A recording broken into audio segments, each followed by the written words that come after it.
Tokyo Olympic में भारतीय दल का हिस्सा रहे तीरंदाज प्रवीण जाधव के परिवार को धमकाया जा रहा है। उनके माता पिता गांव में अपने घर में कंस्ट्रक्शन कराना चाहते हैं, लेकिन उनके पड़ोसी उन्हें ऐसा करने से धमका रहे हैं।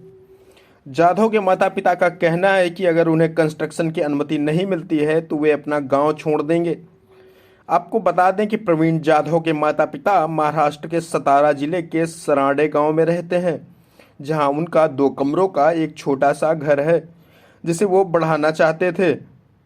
उनके माता पिता का आरोप है कि उनकी ही जमीन पर उनके पड़ोसी उनका मकान नहीं बनने दे रहे और धमकी दे रहे हैं।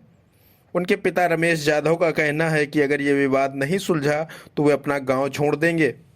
हाल ही में टोक्यो से भारत वापस लौटे प्रवीण जाधव ने बताया कि मेरे माता पिता शेती महामंडल में मजदूरी करते थे।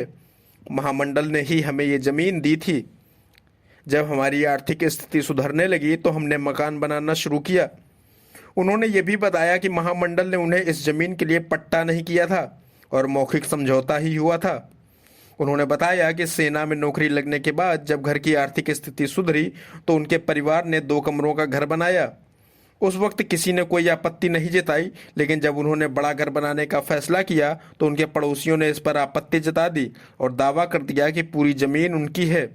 प्रवीण ने बताया कि वो पड़ोसियों की आपत्ति के बाद ज़मीन का कुछ हिस्सा छोड़ने को भी तैयार थे।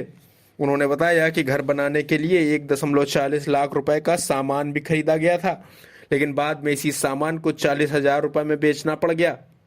उन्होंने आरोप लगाया कि जब उन्होंने घर में टॉयलेट बनाने का फैसला लिया था तब भी उनके पड़ोसियों ने उन्हें धमकाया था और पुलिस में शिकायत की थी। हालांकि प्रशासन जमीन का कुछ हिस्सा प्रवीण के नाम ट्रांसफर करने की संभावनाएं भी तलाश रहा है।